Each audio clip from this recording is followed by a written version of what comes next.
Hey everybody, I'm Andrew Copeland and welcome to another episode of the Taproom Success podcast show. And I'm joined by my buddy Kary Shumway. Kary, how are you doing today? Fantastic. We are recording this in July. We've just come through our big July 4th weekend where it was hot, hot, hot, but not too hot to drink. So we are here in the summer selling season, beer season, great weather, beaches, all the things. We love it. Oh, and Andrew, we're going to have to do our summer reading list because we're always talking books, right? So maybe we should do an episode on that next. Stay tuned for one of the next episodes. We will make a note to challenge ourselves to organize our books. I know I've read a lot. I will say I've dove more into some fiction this summer to kind of just like lighten the mood a little bit. Alternating between a fiction, something more businessy, going that back and forth route. I get that's a good reminder for me because we're heading out in a week and a half or so on vacation and gonna do some beach time. So I'm gonna try to do that. I always feel kind of guilty when I do that though, because I'm like, I should be reading something that's gonna help, on the business side of things. But it's good to take a break. You're right. I went down a really weird rabbit hole. I don't sparing the content. I read a really dense, almost academic book that was 430 pages, and it probably took me about 4 months to read. And I was probably reading it in like 10 to 15 page increments, 3 or 4 days a week. And I'm Yeah. like, man, I just can't finish this book. And the past 2 weeks, I've read these fiction stories that are just like they might be 250 pages, but I can read them so quick. I'm like, oh my gosh, I've already finished. This was like, it just sucked me in. It was nice to have an escape. I will say that. Yeah. No, I think you're right. I think one feeds the other and kind of makes each one a little bit more enjoyable. I do wonder, with all the AI stuff, like, are people reading less? I sort of heard this one specific example of an author that I follow, and he was sort of chronicling his book sales, how they were consistent for like 15 years, and the last 3 years have down a bit. Ooh, down a lot. Oh my goodness, down even more. So I'd be curious for our folks who are listening to this, are we reading less? Because we can Are get you reading less? And why? Like, I don't know if the correlation necessarily between AI and reading less. I think people are just busy. I mean, I think there's so many things that come into it. yeah, what are we doing? What are we so busy with? We gotta So, slow it. like, speaking of busy, we're gonna get off. We'll do our book list next episode. We love these Everybody, tangents though. Don't you love the everybody get excited. We got to keep each other focused. But focus, today focus? we're here to talk about like the busy season, like how you can make every customer count. Like right now, when this airs, your patio's probably full, hopefully full. Your tap room's busy, especially if it's, super hot outside. So, Carrie, like what would you say is the biggest opportunity for tap room managers during the summer selling season? So sell more to the people that come in. But I think before we get to that and some specifics and ways to think about it, it's really you gotta cover the basics, right? And Andrew, you speak to this all the time as we customer service, of course. Customer engagement happens less frequently. Just the simple things, greeting people when they come in, saying thank you when they leave, engaging them when they're there. These all make a big difference, not just because we're humans and we connect, but the data shows that, those are the ones that are more likely to spend more likely to come back more often, more likely to recommend your place. So as you get busier, this is just the reminder that says, we really have to maintain those basics. And it's hard because the place is packed. I'm scrambling just to kind of keep up with orders, let alone to sit to greet our guests. But it's so important, just that friendly service, creating that welcoming environment, and having a team that, makes everybody um, feel appreciated. So that's the first step, is just cover the basics. Well, once you nail those basics, what do you do next? I think it's really recognizing that every customer that walks through the door is an opportunity to, of course, sell them more beer. And we just did an episode on this, is simply asking, do you want another? Because people are going to come in, they're going to order their beer, they're going to enjoy it. They're almost certainly going to want another. But as you pointed out, the data shows that when you simply prompt them, do you want another? You're significantly more likely to get that yes. It's that don't ask, don't get mentality. And again, understanding and being respectful of the fact that's like we're slammed, we're so busy, but just trying to slow it down a little bit. And it kind of jives with what we're talking about with books is we're so busy, we're so busy. Well, yeah, I'm not sure we're busy on the things that are the most important, right? So let's focus on the guest. Let's focus on asking them, prompting them, hey, do you want another? And that extends not just to the beer, of course, but it's the other offerings. Food. We went to a tap room this weekend.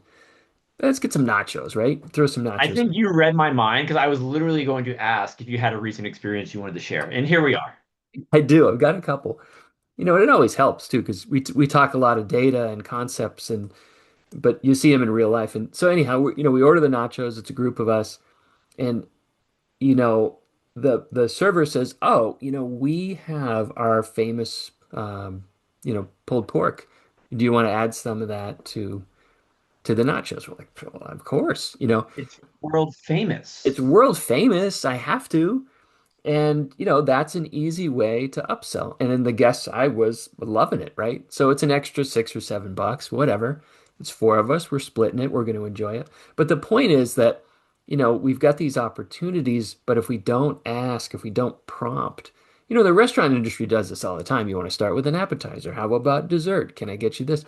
They're very grouped. I'm not sure our tap rooms are always doing that. So of course you've got beer, you've likely got food, and you've got opportunities to prompt. Would you like another? Would you like to add the guacamole? There's all these things, but if you don't ask, you're not going to get it. The other thing is to just think about, you know, what are all the other things that you could be selling, but maybe you're not. And this is a real, I mean, we have to think about this as an industry. Probably close to our number one issue is getting more butts and seats, getting more people to come in. Now, we don't necessarily have that as our number one problem in the summer months, or at least most of our businesses that are in these seasonal areas. People are coming anyway. They're there. Now the challenge is, what are you going to sell them? So once you get beyond, do you want another? And, do you want like, pulled pork on your nachos? We got to make sure we've got the merchandise, the glassware, the hats, the t-shirts, the gift cards, the loyalty memberships, the VIP tastings, the beer to go, the snacks to go. And these are all sales. These are all revenue while creating a better experience for your customers. So we've got the summer traffic, and my plea right now is that give your people more opportunities and options and things to buy from you because they will. Because they're coming there, everybody's in a good mood. We love the weather. We're having fun. We want to spend money with your tap room. So just make sure you've got you've got the items to sell us. I'm That's a begging. very good plea to go to tap rooms because you make me want to go to my tap room right now. Like that was motivating. I like that. Very inspiring. Thanks. I'll get off my soapbox now, but yes, it's true. So wait, sup, folks? It was a soapbox. I didn't. Everyone's heard of us. Never mind. Okay, so Kary, you particularly often say that visibility and asking for the sale matters. So remind everybody what we mean by that. Well, if you can't see it, you're not going to buy it. And here's another recent example for you, which is we went to a brewery. We really wanted to support. We were all like, oh yeah, I'd probably get a hat, maybe grab a couple t-shirts. We get some, family back at the cottage, and it'll be fun to kind of. We couldn't even find them. We couldn't find the merch, and I'm not even sure there was any. There might have been like a random this or that. But you got to make that merch visible, or at the best case, impossible to miss. It doesn't have to be just merch, like whatever you're trying to prompt, whatever you want your folks to buy. But merchandise is kind of a layup, right? And then just training your staff to ask questions. So once you get beyond merch, the loyalty programs, memberships, I'm a huge fan of these. But again, people aren't going to join them if they don't know about them.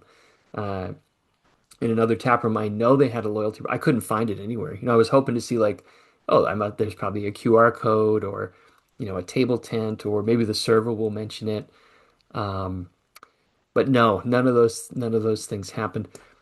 When we were leaving, our standard thing is you're checking out. I saw you enjoyed our, the check pilsner that you had.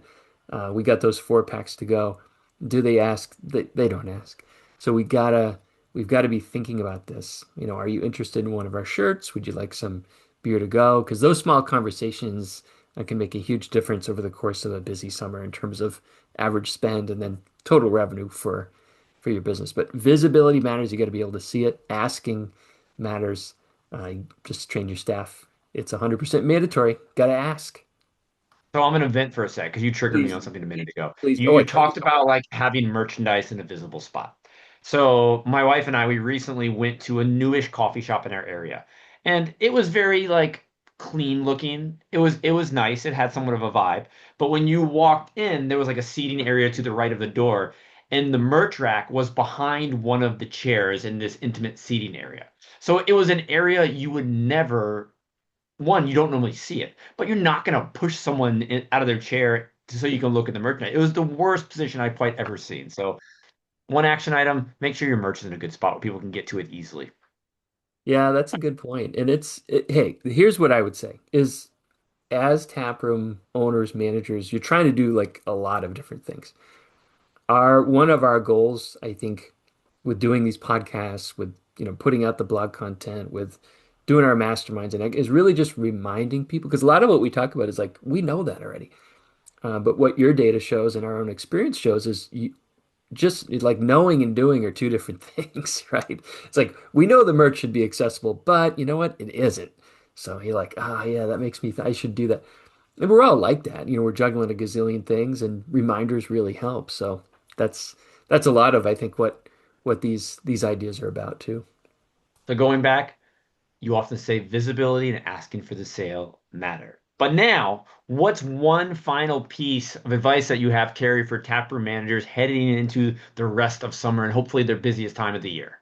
Yeah, I think that the final piece of advice is, the goal isn't just a busy tap room, it's to turn those busy days into profitable days, so that you're really understanding we got a ton of people in here because there is this illusion of sales, this illusion of, oh, it's super busy, but are they spending money? We got to prompt them, we got to ask them, we got to make it visible. And the other point that we make a lot of the times is don't make it difficult for people to spend money in your tap room. Make it easy to order. Again, you harp on this, but it's really worth repeating. If I go into a tap room, which I did this weekend, and I don't even know what beers are on tap, where's the draft list? I swear to, Oh my gosh. oh, it's over there. I'm like, why is it over there? I'm here. I don't even know what these names because we love to get creative with our names. So please make ordering easy. Give me a printed menu, give me a QR code, give me the TV, but Make don't. it easy because we just talked in the last episode about how busy tap rooms see more sales and you should be asking the question if you want another. But if you can't read the menu in the first place or find the menu, they're going next door. Yeah, it's kind of incredible. But again, we're trying to do a million things, and everybody's kind of got their own take on how they want the presentation to look. We're just kind of offering up what the data shows and what your data shows around menu. So make ordering easy. So that's one. You got to just tell me what the beers are. What's the ABV? What am I going to be tasting here? What style is this? Because a lot of people have a very solid or general understanding of what they want to drink, but they can't guess based on these creative. We see so many creative names. So there's that. Keep the traffic flowing, order flow, audit it every once in a while. Have people come in and say, was it easy to get? Did you know where to go? I mean, we always say like confusion costs money. If I walk in, I'm like, I don't even know where to order. It's pet. You know what? Let's just kind of, it's fine. We'll go somewhere else. You're going to lose them. Plenty of inventory on hand. And I know it's tough, with breweries that are kind of crunched on cash, but work with suppliers, work with vendors, make sure you've got things for people to buy. Always have things on hand for people to buy. It's the busiest time of the year for most of us.